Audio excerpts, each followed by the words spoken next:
Hello everybody, welcome to Tokyo, and in this episode we're going to be talking about this.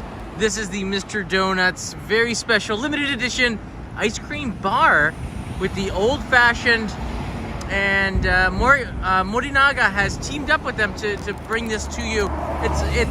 They did this once before, a couple of years ago I think. Ice milk it says right there, whoa. And we're gonna try this, and I just happened to stop at Mr. Donuts and pick up an old-fashioned so I could compare it to the ice cream bar. How fun is this?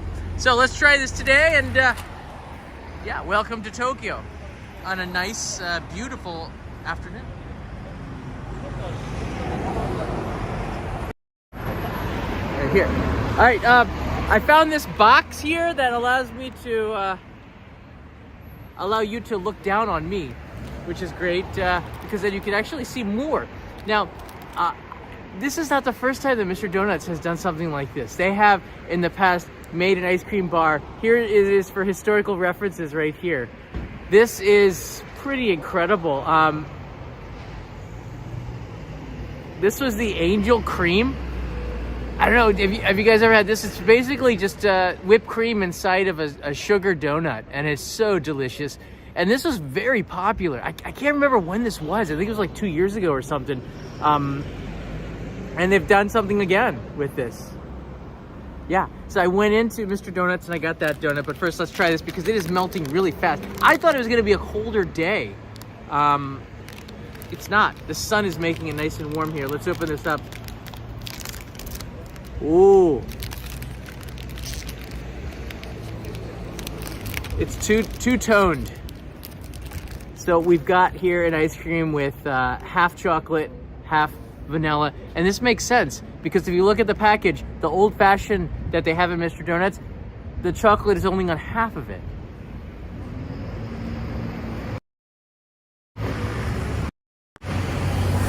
Here she is in all her glory.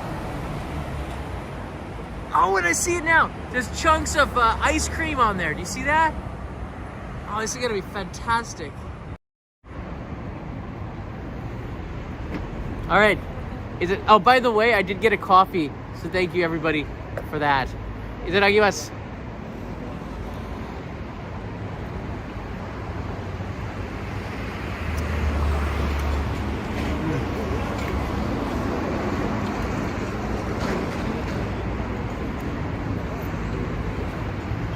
Very interesting. I think there's pieces of donut in it. Yeah.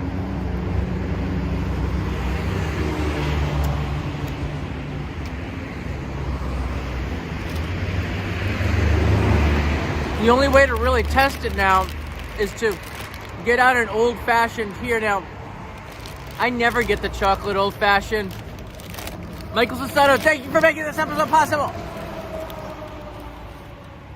I've got an old-fashioned donut. This is a honey-glazed old-fashioned because they're my favorites. I figure, what's the difference? Just a little bit of chocolate. So we're going to compare the two here. Because this is what we do.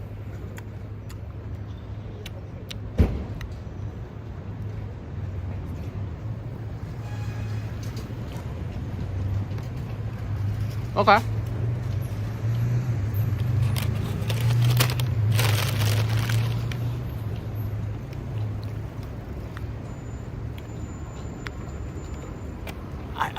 I don't know if it's the same.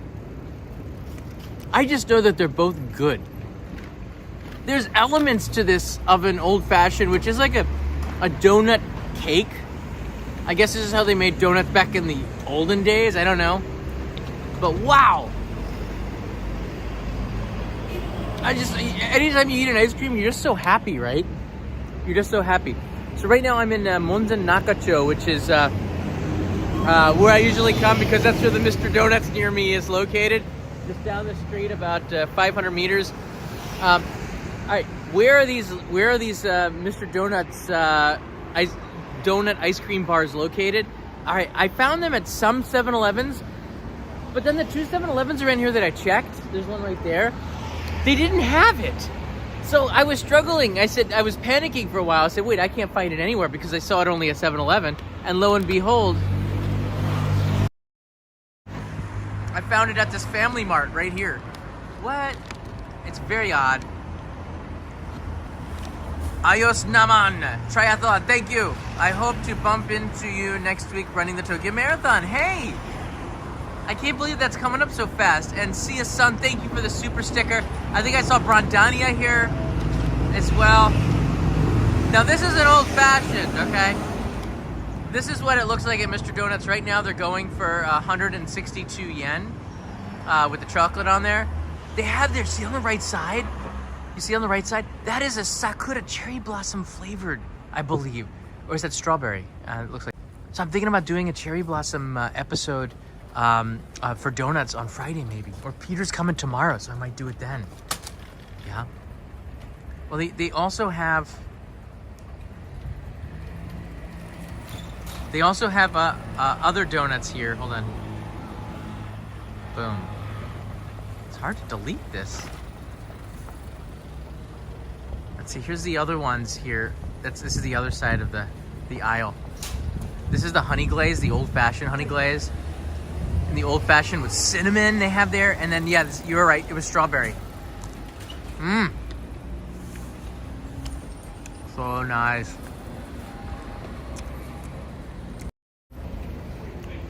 You know, the more I chow down on this, and you have to eat it because it's gonna melt. I really can, how do I say? Taste the donuts. It tastes more like dipping the donut in like cream, right? I think if you were to dip the donut into cream, you would get this. It's very pleasant.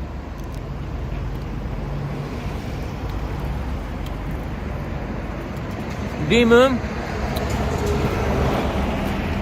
This is not brought to you by Mr. Donuts. I can prove it. Don't go to Mr. Donuts. Go to Krispy Kreme. How about that? I think Mr. Donuts is a pretty unique experience.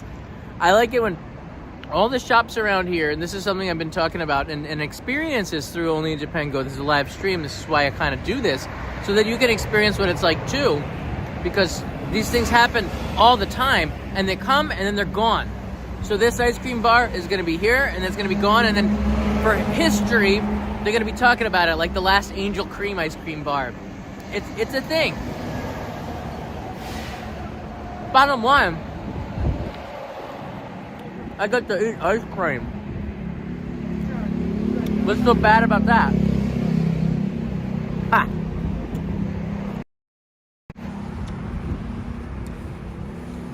What is this on it? Famima Coffee. Looks like a manga series.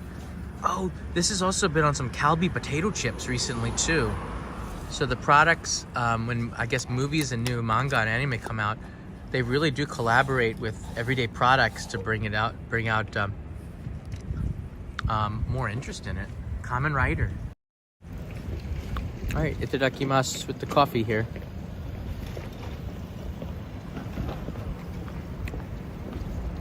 D-Moon, not a thing to you.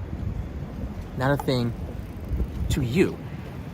That's, you know, you can watch or not watch if you don't want to. Should do occasional donut eating live streams. I absolutely believe so. You know, Japan does, and I don't just focus on Mr. Donuts, but they are the biggest chain here in Japan. They do have seasonal donuts because they have to be competitive as well. And it's not just competing against other donut companies, it's competing against yourself for the consumer. I think it's such a great thing. You see, if a company fails to innovate, that company will be seen as being old in Japan. Thus, you see in vending machines, beverages coming out that are just wacky. They don't do it just to try to sell, well, they do it to sell more, but they do it also because they don't want their company to seem old, and they always need to be innovating. And donuts, how do you reinvent the donut? I guess you come up with new flavors, new tastes, but Mr. Donuts takes it a step further. This is why I really respect them. They'll make this. They'll go the distance, you know. They make different products like this. And for me, this is part of everyday life of living in Japan. You go to the convenience store, you go to the the donut shop. There's one on every corner.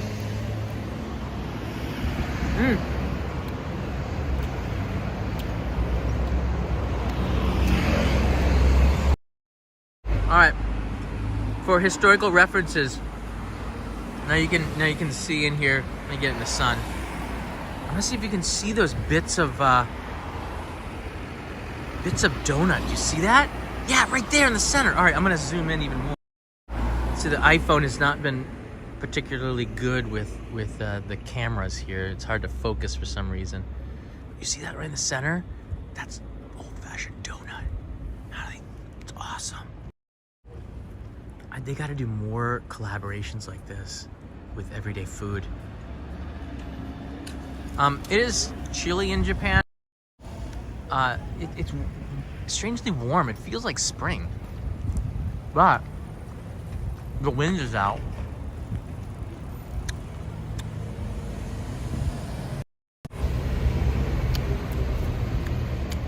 The wind is blowing, so it feels like 45 or 50. I think it's like 50 in the sun. Japan's not always like this. But, you know, Japan is a very long country. It's not like when you're trying to plan your clothing for visiting Japan, you have to keep in mind where exactly you're going. If you're going up north in the winter, it's going to be cold. But if you're going down to like Hiroshima, Kagoshima, for example, down in Kyushu or something, it's kind of warm. It can get to freezing, but more often than not, it's like 50, 55 or 60. You know, Canadians could get away with wearing shorts. So could the Finns and the Norwegians and the Scottish friends there. So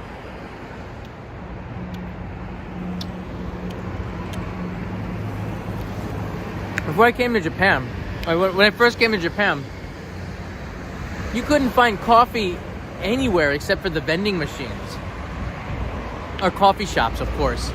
But it was hard to find, you couldn't get a coffee at a convenience store so easily. Now, everywhere you go, they got beans that they grind it and filter it into the vending machine, into the coffee machines in every convenience store. And if a convenience store doesn't have it, then they're not going to do a lot of business because the coffee gets people to come in now. When I came to Japan, the only way to get coffee was from a vending machine. A McDonald's had coffee. It wasn't very good back then. And if you went to the convenience stores, you couldn't get the coffee like this. You had to get canned coffee. That was it.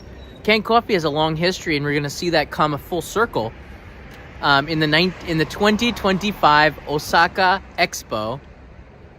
They're going to be doing that. It was in 1970 at the World Expo in 1970 that canned coffee came about, and now with the 2025 World Expo in Osaka again, canned coffee will have its celebration.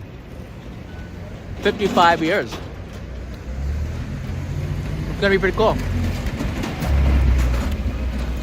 UCC, I believe, was the canned coffee.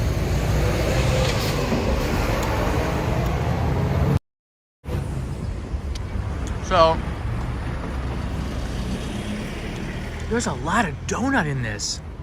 I wonder, like, is it half a donut? They should write that on the package. Is it a quarter donut, half a donut, a full donut that's been crushed up into this? I want to know. Right? I want to know.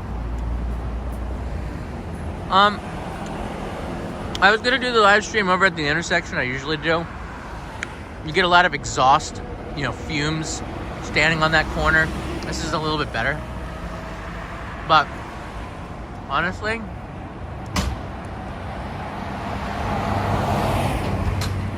this is so nice.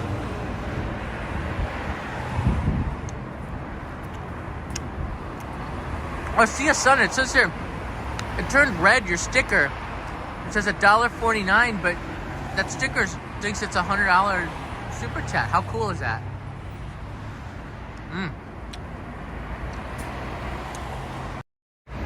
It's a horror show going on up here.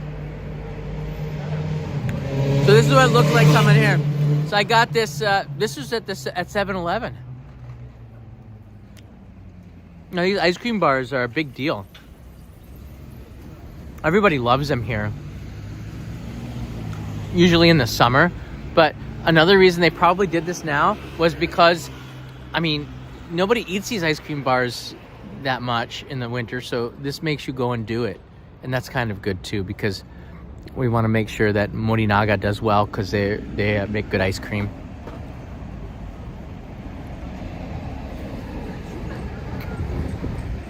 Any excuse to eat ice cream is a good excuse. Off your finger. All right, any questions on this? This isn't going to be a particularly long one. I'm here for you. If you are a member of the YouTube, while I'm waiting for some questions here, if you're a member of the Only in Japan memberships on YouTube, I'm going to be doing a Q&A for travel advice. I'm going to restart that again this month. So every Monday, I'm going to be doing YouTube Q&As with the members. All you got to do is pay $1 and you can join us. You get the emoji for the chat, and I really appreciate it. It helps to get me around town a little bit. You get to talk about it. And right now, today, anybody who joins the Postcard Club, this image was taken by my friend Joe Hatab, I believe with my drone. He was piloting it. This is in Fuji Yoshida. It's a beautiful shot. I love this shot because you can see the retro town and old Japanese city, Fuji Yoshida, right on the base of Mount Fuji. In fact, if you went straight on this road, it takes you straight to Mount Fuji, or so it seems. So, I mean, it does. You're straight. I will send this to you if you join the Postcard Club. And there's another photo on the back. And every new sign up, I will send you a second postcard to say thank you. This one is from last month. This is the Tori Gate of Miyajima. On the back, there's a message from our family, or from me, and some history. And every month, the collection grows. So thank you to everybody who's been in the Postcard Club for a very long time. I've been doing it now for 6 years. So we're getting up to 100 postcards, which is cool. And some people have some amazing collections out there. So I'm thinking of making an Only in Japan postcard book where people could store them up there. It's just something I love to do. I love the old mail. And Japan has amazing stamps. And I try to find the most unique stamps. We've had one-piece stamps. We had Snoopy stamps last month with sort of Japanese themed. We had all sorts of manga and anime stamps. We had Pokemon stamps a couple of times, the Tokyo Olympic stamps, commemorative stamps for 150 years of trains in Japan stamps. Just as, I really think the post office should be supported, and as we get digital, we're still going to need those things. So Gary Johnson is here. Thank you, Gary. It's nice to see you here. Where do you find Saka bars? What do you mean? Demon Slayer stamps. Yes, I still got a bunch of those. And if you ask me nicely, if you're a new sign up, you ask me nicely, maybe I'll put one on. However, Danny told me in Canada Post he got his postcard without the stamp, the Demon Slayer stamp. So I resent it to him, and I think they did it again. And then he said, just forget about it. I said, how could I can't believe Canada Post snatched your Demon Slayer stamp. What? If you signed up and you ask me, I can put on a Demon Slayer stamp. I still got a bunch of them left. I can't believe it. Thanks everybody for signing up to that. I'm looking back here for some of the questions. How many inches, 160 centimeters for luggage? I think somebody just answered that. That's a 1.5 meters. So it's like here. Actually, that's quite a lot. But as a dimension-wise, it's something you have to think about when you ride the Shinkansen. Oversized luggage requires a reservation now.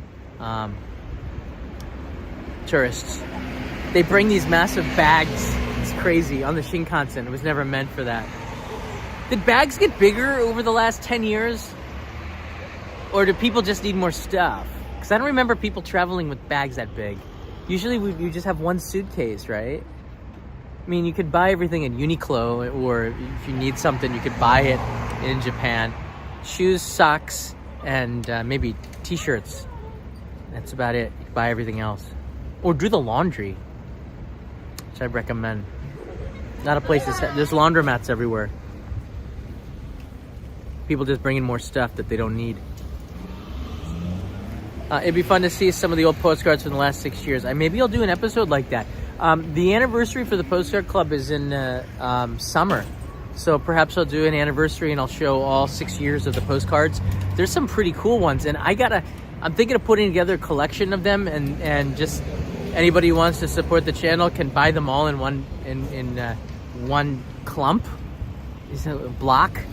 Because I can't store them in my office anymore because 6 years of postcards is getting quite a lot. Some months I don't have many because I didn't order more than I needed to. The first couple of years there's not as many left. Do you know any good bars? Actually, Monzen-nakacho would be a pretty cool place to go drink. The street. Look at that doggy. He's going into a taxi. There's a street in Monzen-nakacho, not too far away from here, that is an amazing 1960s drinking street. If you just Google search Monzen-nakacho only in Japan, you'll find the video I did there. It takes you through there. That's kind of neat at night. But of course, you got Golden Guy and Shinjuku is the go-to for a lot of visitors into Tokyo. Let's walk, John. My bicycle's right here. Should I say let's ride? Aiken's got this special holder that I can use. Okay, let's walk for a couple hundred meters this way. Aiken's got this really cool gimbal holder for the bicycle. He's gonna bring to Japan with him. So I'm looking forward to that. You're welcome, see ya. Taco Bell, Jacob writes in here, is Taco Bell a thing? Not really. It sort of was. I went to the test store for Taco Bell in 1998. When I first got here, I lived in Aichi Prefecture. They had a test store in Fuji, I can't remember the name. I lived in that town. Fuji something. Fujigaoka, there you go. And it was weird because I told this story before. Japanese didn't go to Taco Bell because they thought that it was a takoyaki stand. Taco is octopus in Japanese. So, is that car gonna go? I guess not. Taco, so that really confused people. Thank you, Sia-san. That really confused people, and Taco Bell didn't come back until like 2007, before the financial crisis, I think it was. Wasn't it? Or maybe a little bit after that, they opened up a shop on Dogenzaka in Shibuya, and it was crowded. There were lots of people at the launch day. I remember. That was the same time a lot of chains were coming into Japan. Krispy Kreme came in around 2007 or 8. They had a shop in Shinjuku. There's a Starbucks there in front of the Times Square, Matsuzakaya, Mitsukoshi Times Square, which is Tokyo Hanza's there, right near the now Nuaman, they call it, the entrance there. The line was 3 hours long to get Krispy Kreme donuts. I'm not joking. It was a massive store. That building still exists, but the Krispy Kreme, they couldn't afford the rent, I think. And eventually that 3 hour line became 1 hour, and then 10 minutes, then there's nobody there. And so now they opened up shops all over the country, and you can find them in supermarkets now. Part of their plan. Very smart company. Healthy company, I'm not sure. It's a very smart company. You gotta respect that.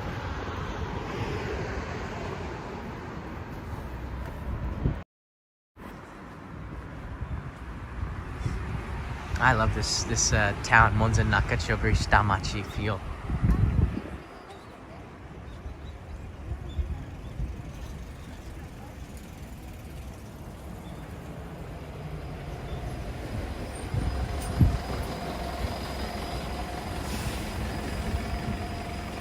I'm just kind of walking around. I'm gonna go home. So I got a new episode. New episode on the main channel coming tonight. I can tell you what the theme is. So I went to Niigata Prefecture, all right? It's a snow country, and I was very interested in something I saw in the news. Of course, you all know that I'm very interested in the food that we eat and the background behind it, in particular with the beef in Japan, because it is so different than in the United States, Japanese Wagyu beef. I don't eat a lot of it unless I'm filming about it, but I'm fascinated with the regionality and the stories behind it. And Niigata only has 5 Wagyu beef brands. It's one of the prefectures in Japan with the least amount. Next door is Yonizawa in Yamagata Prefecture. But what Niigata does have is a very unique way to age the beef. They do something called snow aging Wagyu. I don't know if it's just some sort of fad or a trend or if it's just some sort of gimmick, but the only way journalistically is to go there and to find out, right? But what I learned was that they snow age this in a yukimuro, which is a traditional way that Japanese used to refrigerate things 100 years ago. They would get all the snow in March, because there's a lot of snow in that area, and they would just make mounds of it, pack it down with rice husks, and then put more snow on top of that and keep doing that to insulate it, all right? And even in the height of summer in July, there's still snow, and the temperature inside the yukimuro is a constant 1 to 2 degrees Celsius, which is freezing, just a little bit above freezing, which is great. Because it doesn't require any energy from electricity, the temperature inside doesn't fluctuate, so the food tastes better. Like a refrigerator will get warm and then cool down again, and then get warm and cool down again, and the vibrations do have an impact on the food. But in a yukimuro, there's no vibrations, and the temperature stays a consistent temperature throughout the entire year. So you can do snow aging in July, because it is still 1 to 2 degrees Celsius. I went to the yukimuro at the end of the cycle, and there was, of course, snow that had fallen throughout the year. But I went inside the yukimuro and I saw them aging the beef. Then there's a restaurant here in Tokyo that I went to eat at called Tsupame Sanjo Bit, and I interviewed the owner, and he cooked me up a snow-aged Wagyu beef from Niigata, and I had some words to say about it, which is going to be in the episode that is tonight. When are you meeting up with Peter again? Tomorrow. I'll probably do a live stream as well. We're doing, for the Kickstarter backers, the documentary's out. All the things have been delivered. There's some people that just received their packages yesterday, which is crazy. So the C-mail does take some time. But some people got their shout-outs a little bit late. So we're just Peter's coming to do a couple of the last shout-outs for people who sent that in too late. And if you haven't told us what your shout-out is, we can't do a shout-out unless you tell us what we should shout out. So you have to send that to us, and we'll do that tomorrow. But I think there were only 6 people who hadn't done that yet. There's still about 12 people who didn't send in a survey yet either. So it's really hard to get it. Hey, Jennifer, long time no see. Wow. Live in Tasmania. I'm really glad you enjoyed that documentary. It's over an hour and a half. I think it's just an hour and a half. Yeah, we put a lot of work into it, and when you do that and you want it to be perfect, it takes a little bit of time, but it's fun. So, main channel episode coming tonight. If you're on the Discord server, a Samurai Patreon supporter, you already saw the thumbnail. You already kind of know that it was coming. But I might go back to this restaurant and then order another steak and then do a live stream there, because it's really special. It's really special. A Wagyu steak, once a month I might eat it, and it's just a special experience, and I never get a big size. You don't need to eat a lot of it, because there's salad, there's different things that you eat around it, and then you can have like 100 gram steak is enough for me. That's not a lot. That's enough for Wagyu. It's so good. It's so tender. It's different. They should make a Wagyu ice cream. I would try it. I might not enjoy it. I'd try it. Kelvin writes it here. I'm more interested in the cheese. Speaking of which, Kelvin, I released yesterday a Japanese cheese video on this channel. Or was it 2 days ago? Yeah, a lot of people hadn't seen it yet. So if you're interested in a small craftsman, Japanese cheese craftsman who traveled the world, he gave us a sampling of all the cheeses that he makes from his cows in Japan. It's crazy. So check that out on this channel here. It's an edited video. You're gonna enjoy it. It's like 8 minutes long, and we went to go see the cows that he milks to make that cheese. I love the fact that everything is so self-sustained right in that area. It was a good episode. Wagyu is overrated, too much fat. Kaiser, I don't think you're really eating it right then. It's a different kind of fat. It's like, actually, you know what? I take that back. Kaiser is not wrong. I think there's a steak for everybody. Everybody has different likes and dislikes. There's no right way to eat it, Kaisers. So if you like a meatier steak, you can... but here's where you're wrong, Kaiser, okay? When you think of the too much fatty steaks, you're thinking of an A4 and A5 ranked BMS marbling of 10 and above. Or maybe like 7 and above. If you eat a BMS marbling of 4 or an A2 or A3 ranked Wagyu steak, it might be perfect. So don't say that Wagyu is too fatty. That's not true. You're just picking fatty Wagyu to eat. Not all Wagyu has incredible marbling. There's Wagyu that have very balanced marbling that's more akami or the red meat. So I want you to keep that in mind, Kaiser, when you talk about Wagyu beef. There's something for everybody, but what people want the most is that marbling. And that oil in Wagyu beef it doesn't taste like normal fat. It tastes more like, it has the consistency of olive oil. It's a totally different taste than other beef fat, basically based on diet and the breed of the cow and through the happiness of it. There's a whole like psychological science behind it, if that's even a thing. They do an amazing job of making it better treatment of the cattle, creates better beef. It's an amazing thing that they're doing here. I do know my beef. I was in the processing plant when they're looking with flashlights in there to check out the marbling, and you can see it. Not everybody wants A5 fatty marbled beef. Again, it's not the same kind of fat. It just makes it juicier. The best meat is when the fat is marbled throughout the red meat. This is a fact. But not every day and not every cut of meat needs to be like that. In fact, there's American beef can be extremely good. In fact, aged beef is probably better with American beef than it is with Wagyu. I don't think aged Wagyu. I don't think you need to age dry. I mean, I'm talking about dry aging. You don't need to dry age Wagyu beef. It's already tender. You don't need it. And dry aging breaks down, and it's just a waste because you have to cut off maybe 30% of the meat if you dry age it. It's such a waste. Wagyu is already super tender, so I mean, especially in the upper tiers of it. So dry aged Wagyu beef, to pay extra for that, you're getting totally ripped off. Just my opinion. You don't need to dry age Wagyu beef.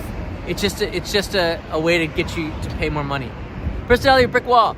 That's a tabi hodai with various cuts. It's a good start to try Wagyu. Yes, try akami if one doesn't like the fatty. Exactly. There's Wagyu beef that is less fatty. In fact, if the cattle has given birth and is a mother, they do eat that a little bit past 32 months. You'll have less fat in that meat, and it makes a good steak. Even when you think about it like that, you can say, "Wow, really." But I think it's important for us all to know. It's important for us all to know where our food comes from. I'm not a vegetarian, but I think if everybody respect their food, they probably would eat less meat or have more respect for it. It doesn't come from the supermarket. That's my point. All right, everybody. I can talk about meat forever, but this is an ice cream episode. Thanks so much for watching. Marinate beef bacon. Enjoy the fat proper. That's another way to go. Again, you need you kind of need a little bit of animal fat in your diet, I think maybe we eat too much of it, perhaps, if that's possible. But, we have to stay healthy, and we need a little bit of it. But you can get that in other sources too, like nuts and stuff. So, I'm trying to eat healthier too, so I'm eating way more vegetables than I am meat, but I like meat, what can you do? I enjoy it, and for Japanese cuisine, it's become quite a part of it. Just like the ice cream, and the way that they can take donuts and put that into ice cream and make it gourmet. I don't know. For $1.65. All right, everybody. Thanks so much for watching. I'll see you tomorrow. I gotta get back to some final final editing on that video, but it's going to be coming tonight on the main channel. From Niigata, snow-aged Wagyu beef, baby. It's going to be an episode about 10 minutes long. Can't wait to release it and hear your feedback on it. Bye, everybody.